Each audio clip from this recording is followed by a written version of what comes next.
The year is 2023, October 12th. A bad day in Jefferson County. A very bad day. The air is cold. The sky is a sheet of gray steel. The soybeans are dry in the fields, perfectly dry, ready for harvest. 200 combines sit silent. They are green and yellow. They are new. They are expensive. They are connected to the internet. They are powerful machines. And they are useless. As useless as boulders in the middle of a field. Inside the regional office of AgTech Solutions, the phone rings. It does not stop ringing. A young man named David Miller is on the phone. His face is pale. His tie is too tight. He is the third generation of Millers to work here. He speaks into his headset. "No, sir, we don't have an ETA. Yes, sir, we understand the rain is coming Saturday. The update was pushed from corporate. A mandatory firmware patch. It was supposed to increase efficiency by 3%. Instead, it bricked the entire fleet. Every 7, 8, and 9 series combine in a 50-mile radius." David looks out his window. He can see the horizon. He can see the silent fields. But in the distance, far to the east, he sees a plume of dust and chaff, a golden trail against the gray sky. Someone is cutting. Someone is working. He pulls up the satellite field map on his second monitor. He zooms in. Section 14. Reed Farms. The combine is old. He can tell by the shape. It is red, not green. He types the name into the customer database. Evelyn Reed. The file is old, mostly empty.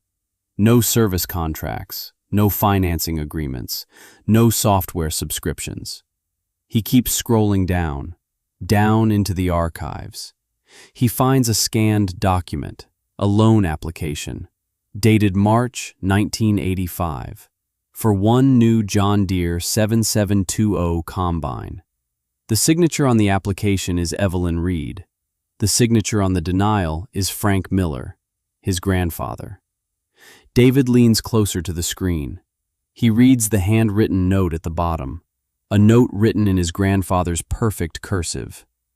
Applicant recently widowed. Lacks the necessary temperament and mechanical aptitude for modern operations. High risk of default due to emotional distress. Denial is for her own protection. David Miller goes silent. He lowers the headset onto his desk. The angry voice on the other end is cut off. He looks out the window again, at the plume of dust in the distance, at the one machine that still runs, and he feels something he can't quite name. This channel is for stories like that, stories about the people who were told no, the ones who were written off, the ones who were protected right out of their own future. If you believe these stories need to be told, if you believe the quiet work of decades is worth more than the loud promises of a moment, then subscribe to this channel. Because what happened between that denial in 1985 and that plume of dust in 2023, that is the story we are here to tell. Let's go back to the beginning. The beginning was an ending.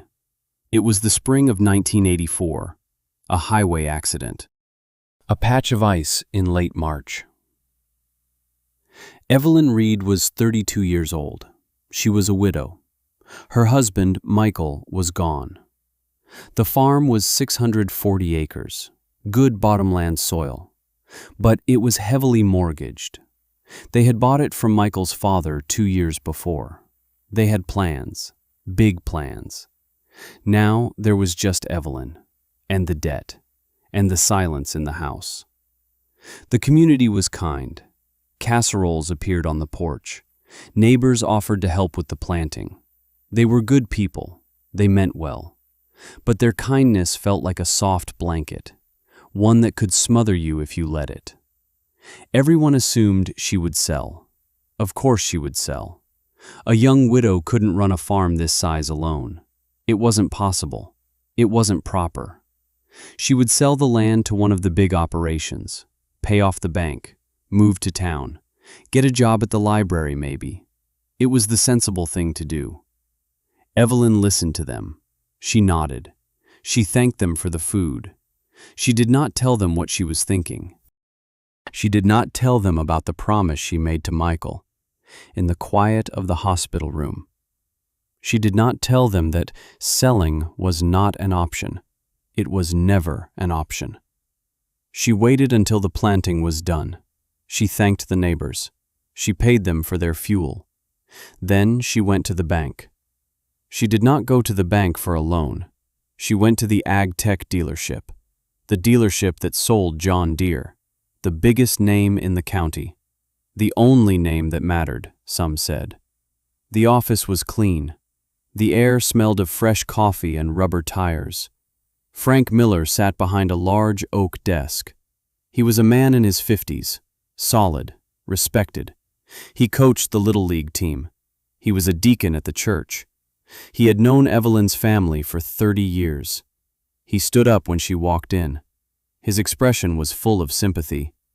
"Evelyn," he said, "it's good to see you. I am so sorry for your loss." Evelyn nodded. "Thank you, Frank." She did not sit down. "I need a new combine." Frank's smile faltered. He gestured to a chair. "Please, sit down. Let's talk." Evelyn remained standing. "I've run the numbers. The old Alice Chalmers is on its last legs. It won't make it through another harvest. I need a 7720. I have the down payment. I need to finance the rest." Frank looked at her. His eyes were kind. "That is the source of the problem, the kindness. Have you ever been told you couldn't do something? Not by an enemy, but by a friend. Someone who genuinely believed they were saving you from yourself. Certainty delivered with kindness is a prison. It cannot be fought with anger. It can only be disproven.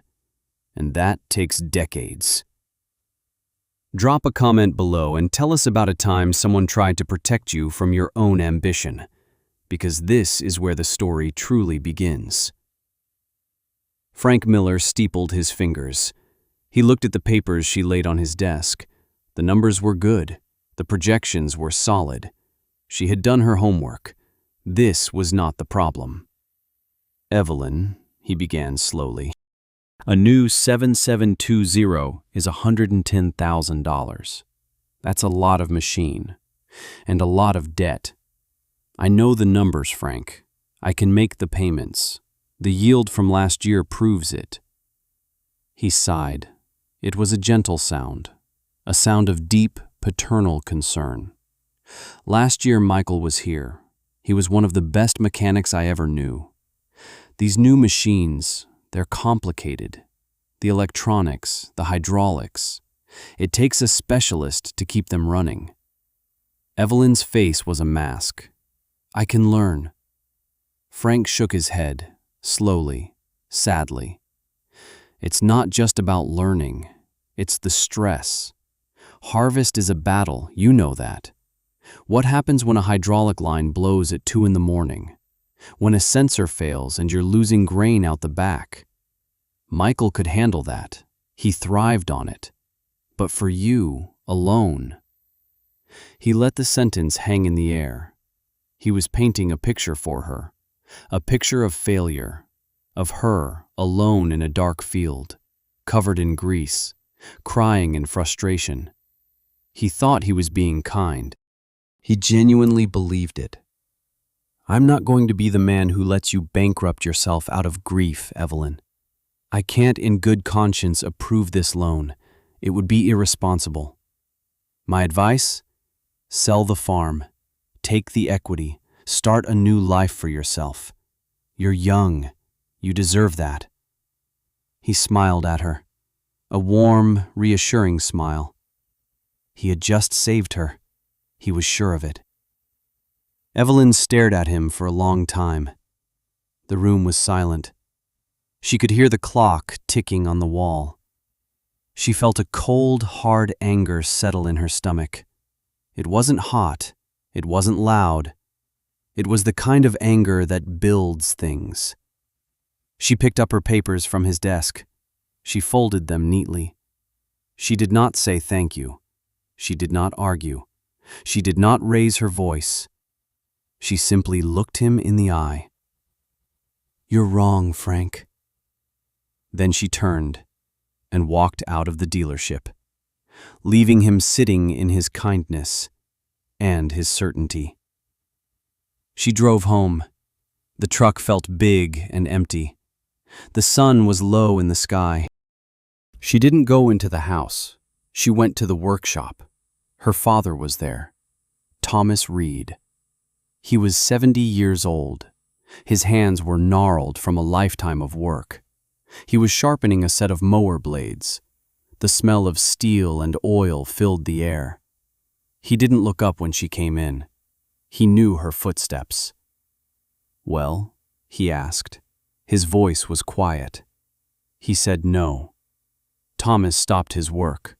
He wiped the blade with an oily rag. He still didn't look at her. Did he give a reason? "He thinks I can't handle it. He thinks because I'm a woman, because Michael is gone. He said he was protecting me." Thomas finally looked up. His eyes were pale blue, clear and steady. He looked at her face. He saw the hurt there. But underneath it, he saw the anger. The cold, hard anger. He had seen it in himself 50 years ago. When the bank tried to foreclose on his father, he recognized it. It was good fuel, if you used it right. He put the blade down. He walked over to his old wooden toolbox. He opened it. He took out a heavy wrench, a 3/4-inch drive socket wrench. It was old, made of American steel. He held it out to her. "Frank Miller is a good man," he said. "He's honest, he's decent, but he's wrong. He thinks the new machines are smart. He thinks the computers do the work. He has forgotten the truth." Evelyn took the wrench from him. It was heavy in her hand, solid, real. Thomas put his hand on her shoulder. "The land doesn't care who holds the wrench. The land doesn't know your name. It only knows the work. The iron knows. That's all that matters." Evelyn gripped the wrench. His words settled into her. Not a comfort, something harder, a foundation. The iron knows. "All right," she said. Her voice was steady now. "Let's go find some iron." What they found was in a fence row, on Old Man Hemlock's property. It was a graveyard of forgotten machines, and in the middle of it, sunk to its axles in mud and weeds, was a combine. A 1984 Case IH1460 axial flow. It was red, faded to a dull pink in places. Rust had eaten holes in the sheet metal. Birds had nested in the engine compartment. The tires were rotten. The cab glass was shattered. It was a wreck, a piece of junk. Hemlock was happy to get rid of it. He sold it to her for $500, cash, the price of scrap metal. It took them a full day with a tractor and chains to drag it home. The neighbors watched. They shook their heads. "Poor Evelyn. She's lost her mind." Frank Miller drove by. He saw the rusty hulk sitting in her yard. He felt a pang of sadness and a sense of justification. "See," he thought, "this is what happens. This is why I said no. I saved her from real debt. Now she's just playing with toys." He did not understand what he was looking at. He saw a piece of junk. Evelyn saw potential. She saw iron. That winter was the coldest in a decade. Snow drifted up to the eaves of the barn. The wind howled. Inside the workshop, the lights burned late into the night. Every night. Evelyn began to take the combine apart, piece by piece, bolt by bolt. She labeled everything. She laid the parts out on the concrete floor, in neat rows, like the skeleton of some great prehistoric beast. She bought the service manuals, 3 of them, each one thick as a phone book. She read them at the kitchen table until her eyes burned. She learned about the axial flow rotor, a simpler design than the straw walkers in the Deere, Fewer moving parts, easier to work on. She started with the engine. An International Harvester DT436, a good engine, reliable. She pulled the head. The cylinders were scored. She would need to have it machined. She found a man named Gus in the next town over, an old mechanic who ran a small shop. He had worked on these engines for 40 years. He looked at the cylinder head she brought him. He looked at her. He didn't ask questions. He just nodded. "I can fix this," he said. "Cost you $500 for the machine work, 2 weeks." She paid him. Cash.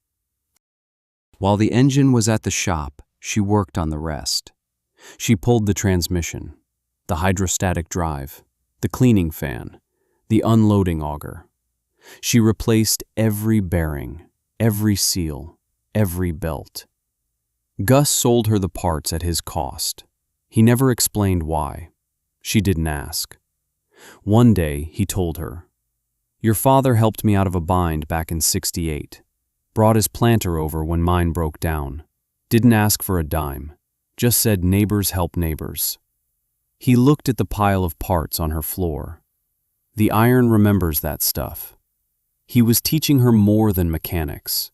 He was teaching her the language of the machine, how to listen to it, how to feel a vibration through the sole of your boot and know what it meant. He taught her how to weld. She patched the holes in the sheet metal. She fabricated a new battery box. She rebuilt the operator's platform. Her hands became calloused. Grease became permanently ingrained under her fingernails. She lost weight. But her arms and her back grew strong. Her father, Thomas, helped her. He didn't say much. He would hold a light, or turn a wrench, or just sit in a chair and watch. His presence was a silent statement. "I believe in you." By March, the snow began to melt. The engine was back from Gus's shop. It was clean and painted IH red. It looked new. They spent a week lowering it back into the frame, connecting the fuel lines, the wiring harness, the hydraulic hoses. Finally, the day came. They filled it with diesel, and oil, and coolant. Evelyn climbed into the cab. There was no glass. The seat was just a metal pan. She put the key in the ignition. She took a deep breath, and she turned it. The engine sputtered. It coughed black smoke. It turned over once, twice, and then it roared to life. A loud, powerful, beautiful sound. The sound of her own work. The sound of her own freedom. Thomas stood in the doorway of the shop. He didn't smile, but a light came into his pale blue eyes.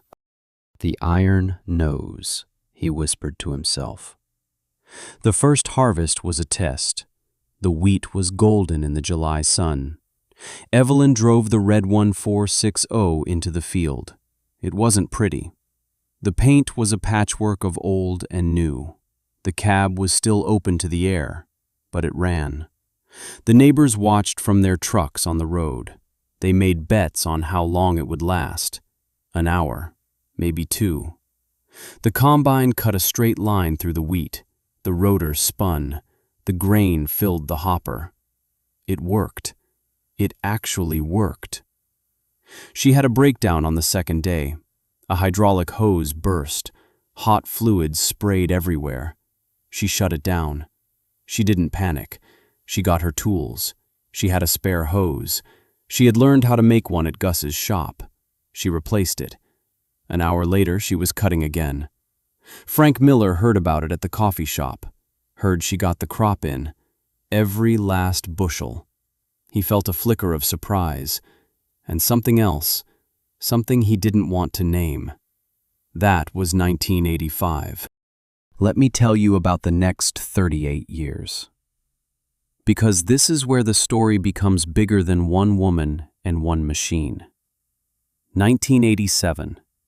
She bought 80 acres from a neighbor who was retiring. Cash. Her yield per acre was 10% higher than the county average. The axial flow rotor was gentler on the grain, less cracking. The elevators paid a premium for quality. Frank Miller's numbers didn't account for that. 1992, a drought year. Corn withered on the stalk all over the county. Evelyn had spent the previous winter modifying her planter. She built her own no-till system to conserve moisture in the soil. Her crop was stunted, but she had a crop. Many of her neighbors had nothing. She bought another 160 acres. Cash. The red combine kept running. She knew every bolt, every grease fitting, every sound it made. It was an extension of her own body. 1998. The first GPS systems started appearing. Frank Miller's dealership held a seminar. Precision agriculture. Yield mapping. Variable rate application. The future, he called it. Evelyn didn't go. She was in her workshop, rebuilding the combine's transmission. She had bought the part 6 months earlier. She knew it was getting weak. She could feel it in the controls. The machine told her what it needed. She listened. 2005. A hailstorm flattened 200 acres of her best soybeans. The insurance company tried to lowball her. She didn't argue. She took the check. And she bought the 80 acres next to the highway. The land everyone said was worthless. It was cheap. Cash. She spent the next 2 years rebuilding the soil. Cover crops, manure from a local dairy. She knew the land was all that mattered. The dirt is enough. 2012. Frank Miller retired. His son took over the dealership. The machines were bigger now, more powerful, and much more expensive. A new S-Series combine cost $500,000. It drove itself. It had more lines of code than a fighter jet. But the farmers didn't own it. Not really. They couldn't repair it.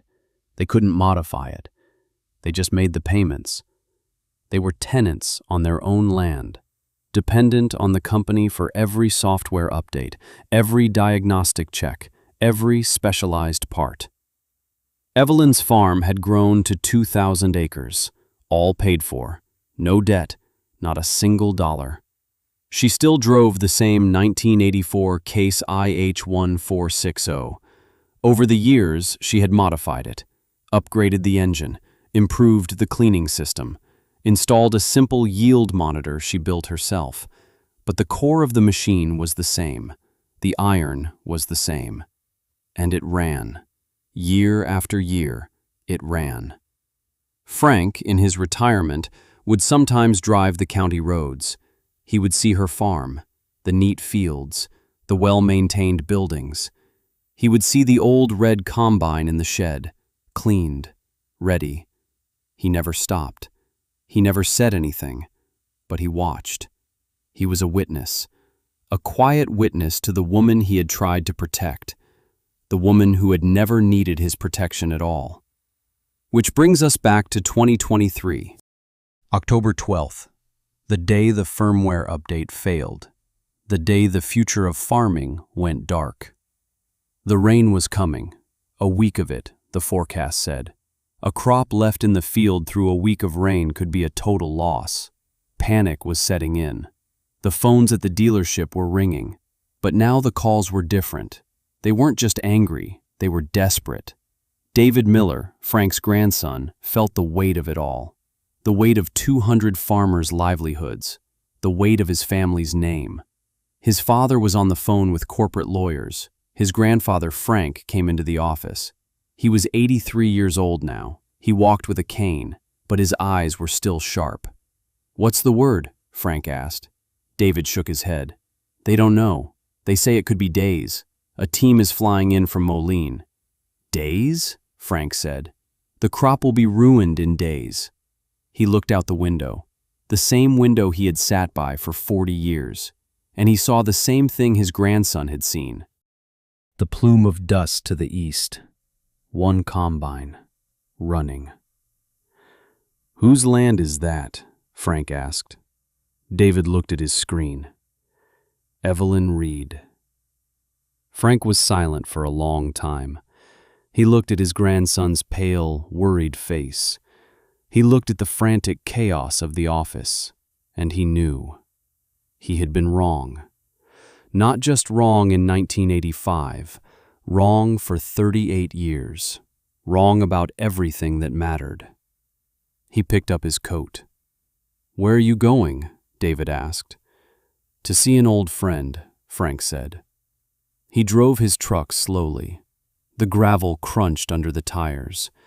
He drove down the long lane to Evelyn Reed's farmstead, the same lane he had driven past 1,000 times, but he had never turned in, not once.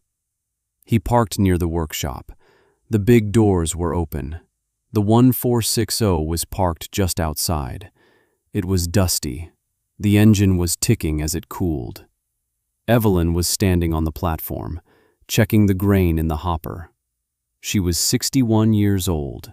Her hair was gray, pulled back in a ponytail. She moved with a slow, deliberate confidence. She saw his truck. She watched him get out. She did not seem surprised. She climbed down from the combine. She wiped her hands on a rag. "Frank." Her voice was even, not cold, not warm, just a statement of fact. "Evelyn," he said. He stood before her, an old man, leaning on a cane. He had rehearsed a speech in the truck, an apology, an explanation.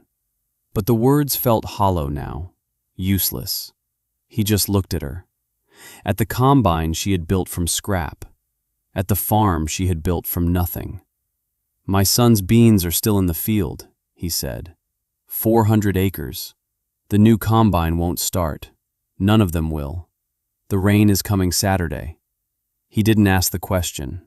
He couldn't bring himself to. He just stood there. A man who had held power. A man who had been certain. Now asking for grace from the woman he had denied. Evelyn looked at him. She looked past him, at the silent, waiting fields all across the county. She thought of that day in his office. The kindness in his voice. The absolute certainty in his eyes. Proving someone wrong who thinks they're being kind is the loneliest fight there is. Because they never see it as a fight. They see it as a tragedy they tried to prevent. She did not say any of this. She did not need to. The proof was all around them. In the rich soil, in the full grain bins, in the sound of the cooling iron. She glanced at her combine, the old red machine. "The iron knows when it's time to work, Frank. I'll be there after I finish my north quarter. Should be tomorrow morning." Frank Miller finally met her eyes. He saw no triumph there, no bitterness, just a quiet strength that had been there all along. He had just been too certain to see it. "Thank you, Evelyn," he said. His voice was thick with emotion. That's all he could manage. He turned and walked back to his truck. An old man, leaving the future he had tried to stop. The legacy of Evelyn Reed is not written in headlines. It's written in the soil of 2,000 acres of paid-for land. It's written in the quiet hum of a workshop where things are still fixed, not just replaced. She finished her harvest. Then she started on the Miller farm, then another neighbor, and another. For 5 straight days, the red 1460 ran.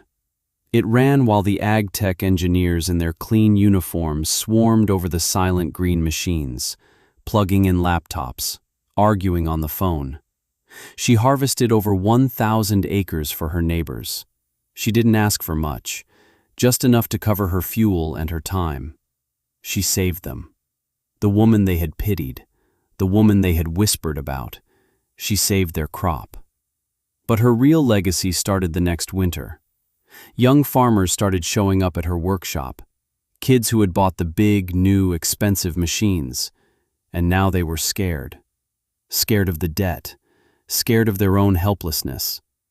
"Can you teach us?" they asked. "Teach us how to fix things. Teach us how to be independent." So she did. She held classes in her workshop on winter Saturdays. Basic welding, diesel mechanics, hydraulic systems.